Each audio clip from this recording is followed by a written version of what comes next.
We manifested it all. So we thank the Creator for His blessing, and also for Besties in Business. Yo, sit back, relax, and let yourself go with simply Naima and alter ego. These are trying times, so relax your mind. If you need some help, then drop us a line. We create a space where we can have good conversation, family, culture, business, race relations, giving birth to kings and queens. Manifesting wealth and things. 2020 came and tried to give us mad action with no satisfaction, and then we all distracted, but still gotta hold our own, doing big boss shit, rockin' Nina Simone, a superstar in this compilation. Came to this universe to give you niggas motivation, but you still sleep, you niggas always on a vacation. But he's a creep, and that's the real life translation. You feel me? I don't think they feel you, yo. We gon' get this bread and feed them till they full, yup. We gon' get this bread and plant the seeds that really grow. We do it to build and not for likes or for show. Expand your network, your connections will grow. Thanking the Creator from where all our blessings flow. We are innovators and creators, multifaceted, talented, beautiful queens. Most of all, confident and conquering dreams. Besties, gang gang.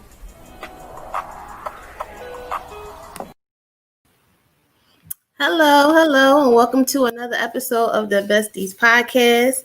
We have myself, Alter Ego, Simply Naima, and C Murder Crystal of Go Beautiful. And today we have a special guest. We have my pastor, Pastor Michael Robinson. Crystal's going to do his intro, and we're going to bring him on and get started. Okay, great. So Pastor Michael Robinson, MS, is an award-winning corporate executive, human resource professional, and university administrator. He serves as a senior pastor of an urban ministry in North Philadelphia and is a columnist for a weekly regional newspaper in Philadelphia. He has empowered and launched thousands towards achieving their life goals. His expertise is in talent acquisitions, career and professional development, college planner, journalism, employer relations, community outreach, and pastoral duties. He has a host of accomplishments, and if I go down this list, we'll be here all night. But just to name a few, a member of the Society of Human Resources Management, organizer of Philadelphia's largest annual citywide job fair, recipient of the citation by Governor Tom Wolf, appointed by the Mayor to Mayor's Commission of African American Males in Philadelphia, appointed to the Citizens Advisory Committee of SEPTA, the Southeastern Pennsylvania Transportation Authority, the Industry Icon Award in Philadelphia, nominee of Human Resources Person of the Year Award, Delaware Valley Human Resources Association, the Federal Bureau of Investigation Citizens Academy alumnus, and the U.S. Drug Enforcement Administration Citizens Academy alumnus. There you go. Welcome. Thank you. Hello. I was wondering who that guy was. Get you on the show. You're celebrity. Thank you, Khadija. I appreciate it. Thank you, Naima. Thank you, Crystal, for the invite. I really appreciate being here tonight. And thank you for coming on the show. So Crystal read a long list of accolades and things that you've accomplished, but I just want to get started just talking a little bit about yourself and what made you decide to go on this path and take this journey. Absolutely. First of all, are my lips greasy? Because I just ate some chicken before I came on. No. So hopefully I don't have like that greasy chicken look. Nah. The blouse is popping. So how did I guess, get on this path? I kind of back into this career vocation I'm in terms of professional development and career coaching, that whole thing.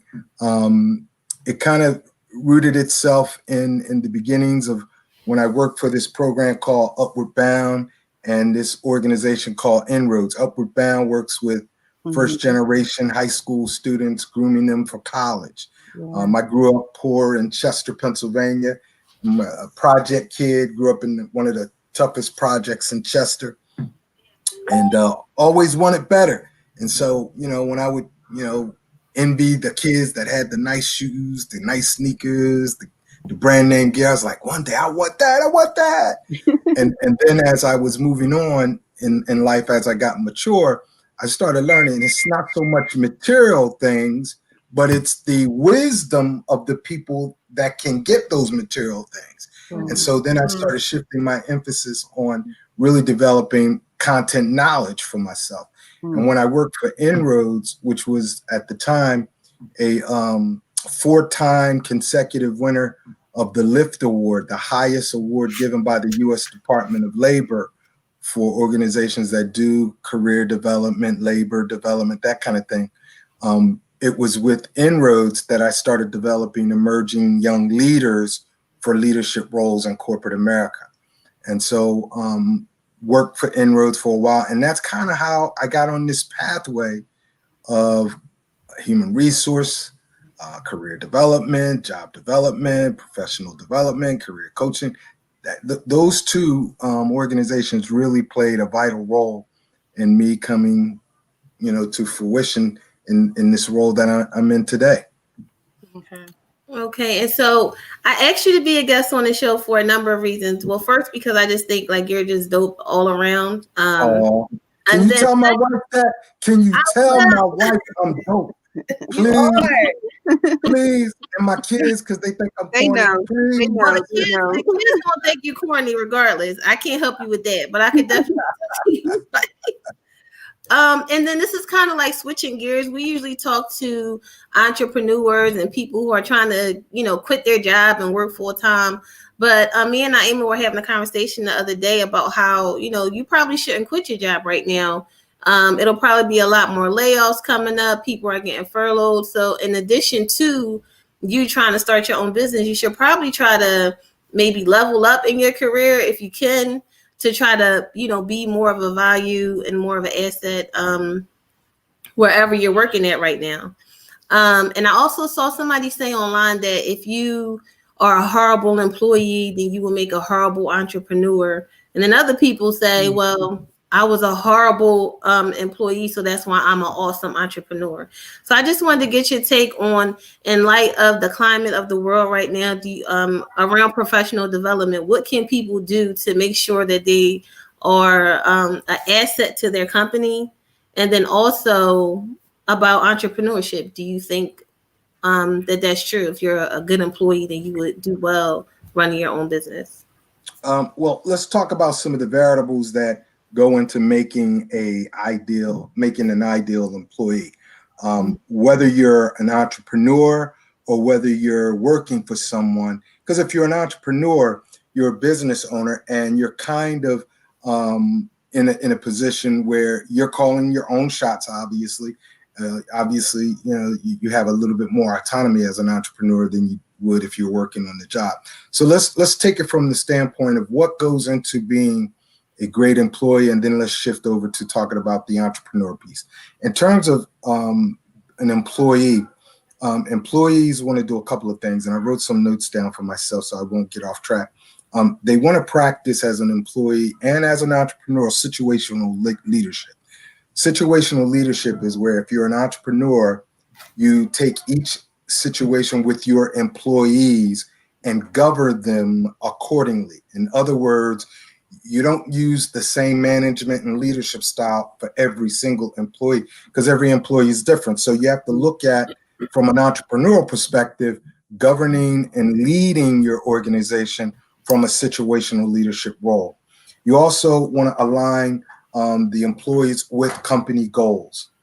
You want to have an open door policy so that employees and supervisors that are under you can approach you with concerns, bounce off issues and concerns that they have so that they can, get affirmation from the boss that they're on the right path. And if they're not, they can be coached up at that moment. They also want to create, if I'm an entrepreneur, a business owner, I also want to create some SMART goals for my employees. And if I'm working within an organization for a company, I want to make sure that as I'm meeting with my supervisor, that I'm setting what's called SMART goals. Mm-hmm. Now, SMART stands for, specific, measurable, achievable, results oriented, and time-bound goals. So it's specific, measurable, achievable, results-oriented, and time-bound goals. That's what SMART stands for. And by doing that as an entrepreneur, by doing that if I'm an employee, because I can manage up. If I'm an employee, I can sit down with my manager. If they're not doing that with me, I can manage up and share this kind of information with my manager so that they're tying some goals and some objectives into my performance. That way, personality is removed from the equation. I can't be accused as a boss of playing favorites because I'm creating specific, measurable, achievable, results-oriented, time-bound objectives for each employee. And so those are a few things just off the cuff that entrepreneurs as well as employees can do to be more effective. I'll stop right there because y'all got to throw in the towel when I talk, because I could talk all night. So y'all got to throw a towel at a brother and say, "Look, shut up, shut up." You know what?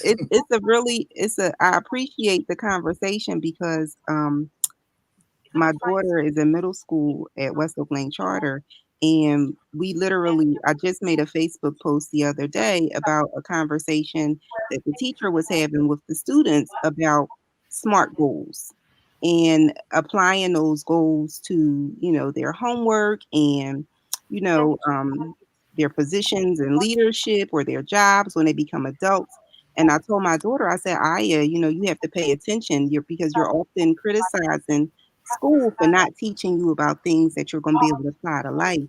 I said, but these right here, these SMART goals, I said, mommy does professional developments about them all the time.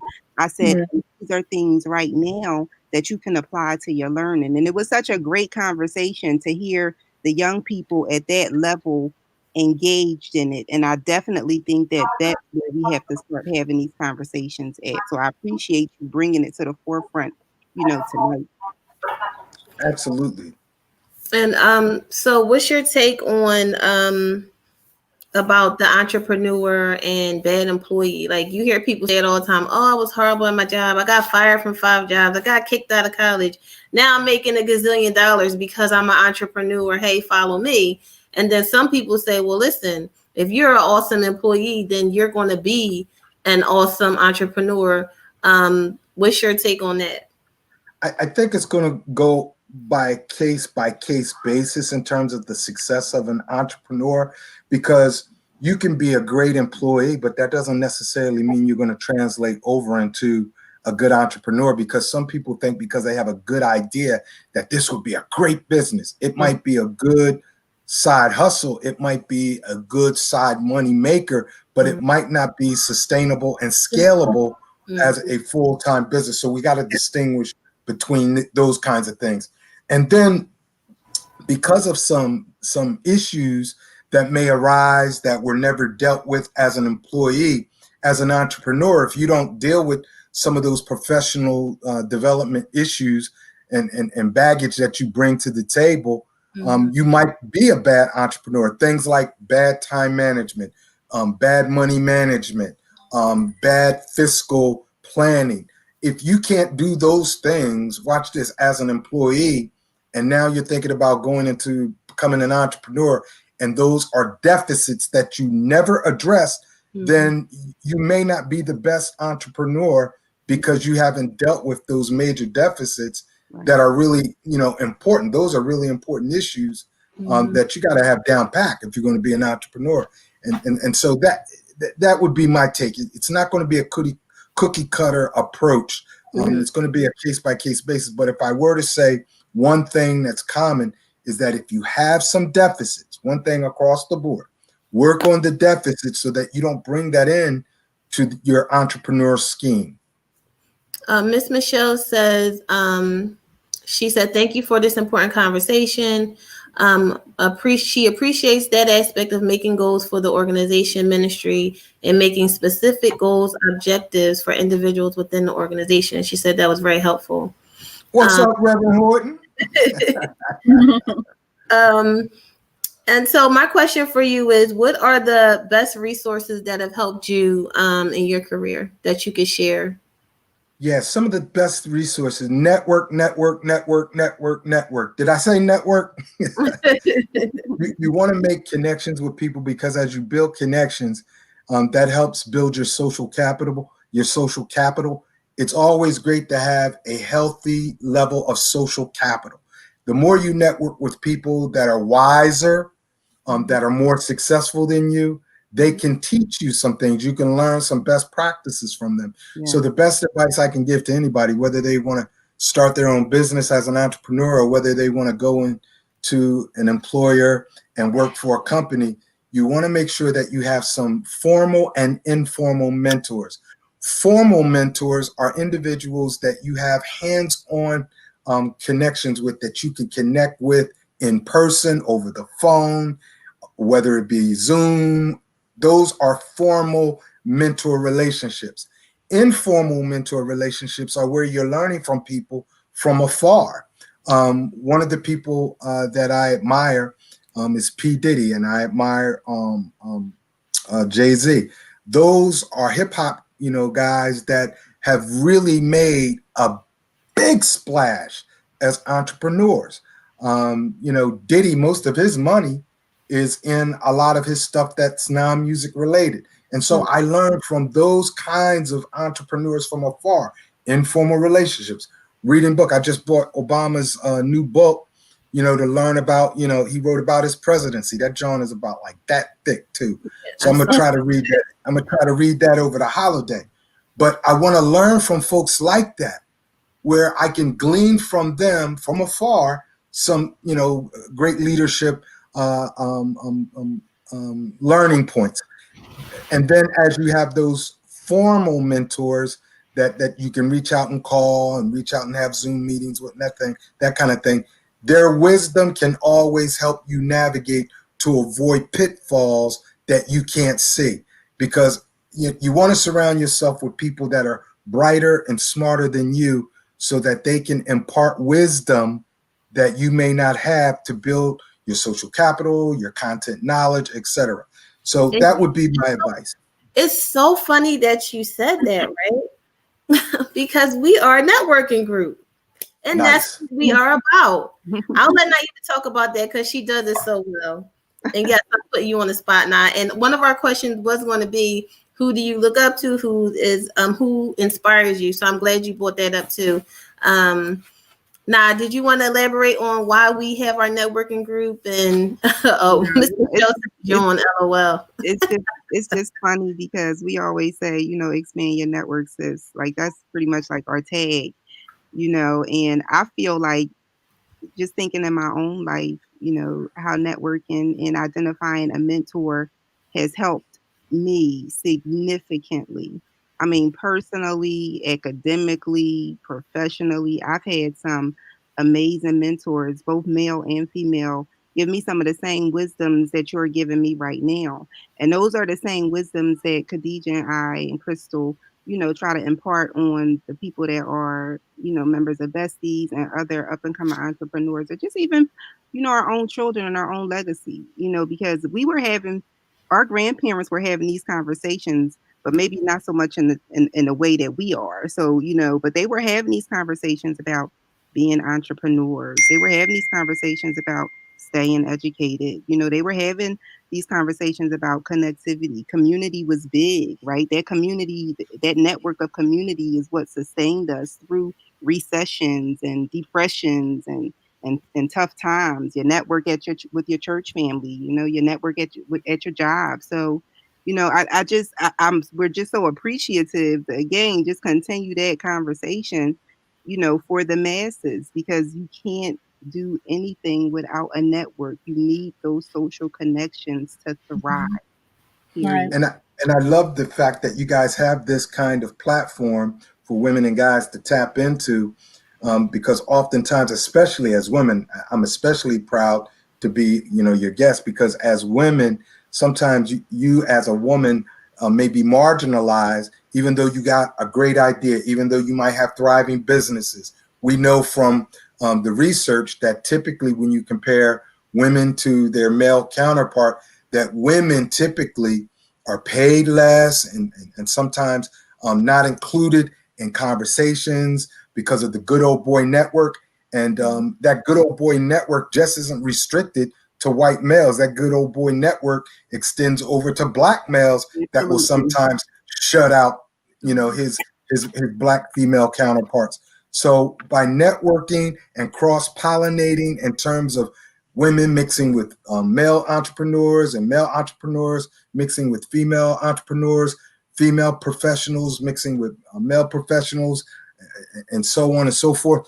Those kinds of social capital networking interactions are vital to whether I'm working in a company as an employee or whether I'm running my own business as an entrepreneur. Right. Crystal, did you have a question or a I comment? think that the comment that I had, I think that the most overlooked resource that we have is our human resource. When individuals are contacting us about resources, they need resources for, their business, to expand their business or product, or wanting some information, they're looking for that part, but they're missing the human resources. We are a wealth of knowledge and a wealth of things. Like, I know something that somebody else might not know, and I am your human resource that can take your business to the next level, that can take your knowledge to the next level. I just feel like that that right there is our most underlooked and also overlooked resource within our community. And one other thing I'd like to throw out there for whether a person is an employee, supervisor with a company, or entrepreneur, business owner of their own company, image and communication is so important. Image and communication. You can have a great business, but if you look, broke down, if you speak in a way where it's not inspiring confidence in people, because as Black folks, y'all know, as Black women, we got to do the code switch thing. We got to flip it sometimes when we're around our own folk. It's Dawn, is what I mean. See what I'm saying? We could get into the vernacular, but then in other settings, when we're around business professionals, we got to know how to code switch it up, where we're communicating effectively and not using the vernacular in business settings. Now, I say that because some people don't know how to flip that up, and some people fail, not because their business idea or their professional performance is bad. Because as a supervisor, I've had employees that were outstanding performers, but where I had to be very critical was of how they communicate and what their image was, and representing my company brand, my organization's brand. And so communication, how we effectively relate and communicate, exchange, whether it's written communication, God knows written communication. Oh my God, written communication.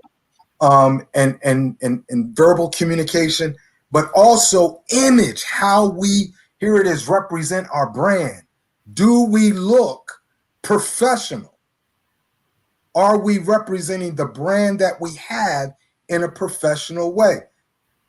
And that's important. And we take those kinds of things for granted. Yeah. Right. People definitely form an opinion of you and your business when they first meet you. Your first conversation, how you look when you show up to.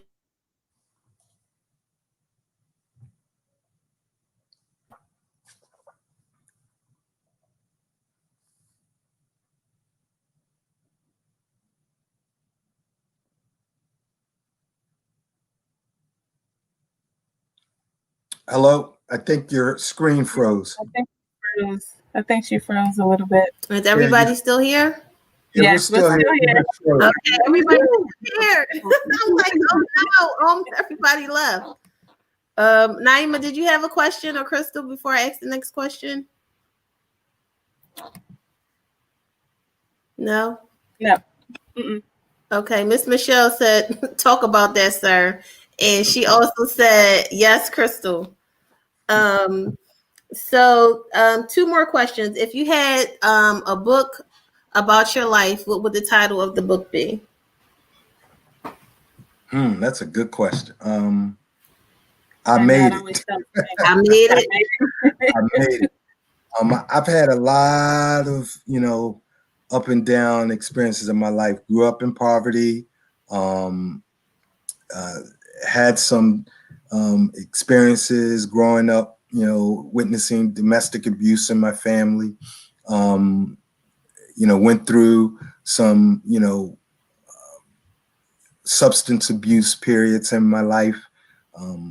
Thank God I've been clean over 30 years, and had some early financial, setbacks, and had some relationships. I had a couple of relationships that really, broke me down on the inside. Like on the outside, you try to act like you got it all together, but I had a couple of relationships in my life that emotionally bankrupt me to the point where I wasn't functional. And so these are some things that, I overcame. And it's amazing how God can bring you to a pathway in life, a crossroads in life, where once you decide to get serious about this precious life that God has given us, and you become a good steward over it, and you live a life where the Bible says, God wants us to have life and he wants us to have it more abundantly. When you really embrace that, that abundant life is just being the best you can possibly be, but not sitting on all of that blessing to be a blessing to others. Like I'm dedicating my life, most of my life I've dedicated, once I got, saved, I've dedicated the majority of my life helping empower other people with what I know and what has helped me to become successful. And that's, leaving behind a world better than what you inherited. And that's how we should, in my opinion, function as, optimal professionals. We want to give away the content knowledge, because one thing about knowledge, you can give wisdom away and not lose a drop of it. Mm. Wow. So we have another comment.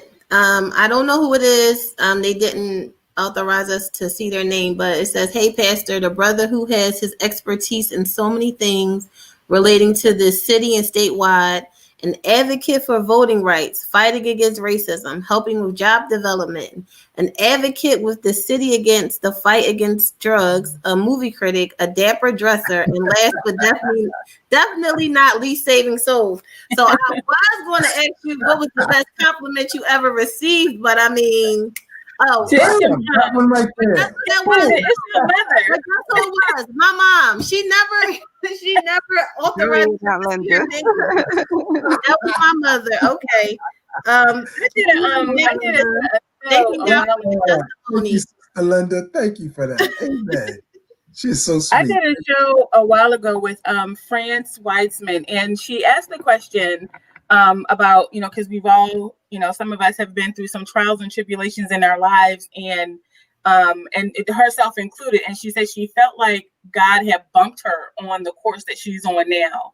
And she asked me too, do I feel like everything that I've been through, I've just been, when we're on our journey of life, I've been bumped on to the direction that God wants me to go, as far as telling about my story and comedy and being what I can to people and all people, and listening to you and everything that you've been through. I can see, when you talk to people, you really don't see it until when they say it, but when you're talking to other people, and I'm like, this is exactly what she meant about when God bumps you on your course. You've been through everything that you've been through, and it bumped you onto your course that you're on now, and everything, your transgressions, your tribulations have strengthened you and also empowered you to help others going through the exact same thing.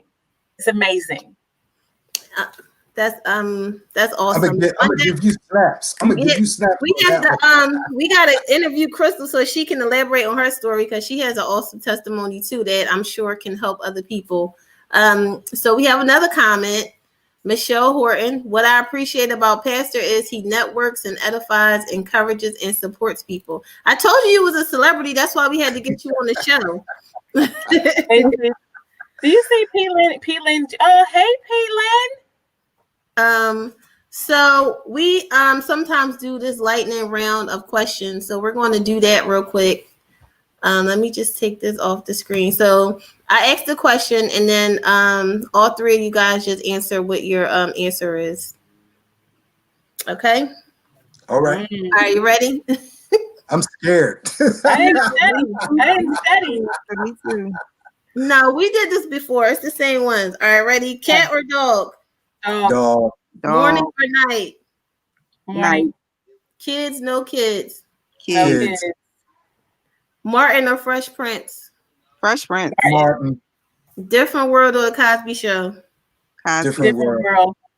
All right, that's it. I just think it's so fun to do that. It's amazing. I said everyone said kids, Martin, and I I don't said know kids. about you. Peelan said, "Hey sis."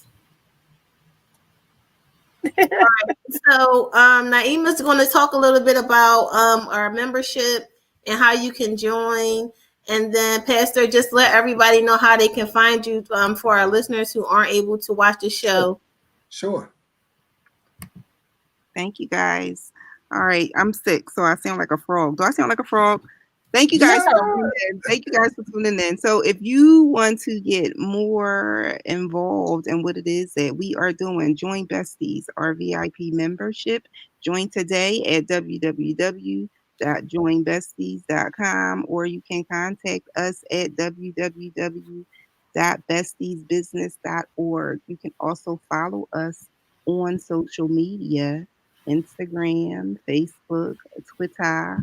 We out here. We'd like to thank you all for tuning in to Besties in Business, and have a great night. Is that okay? That was perfect. And how can they find you if they have any questions, Pastor?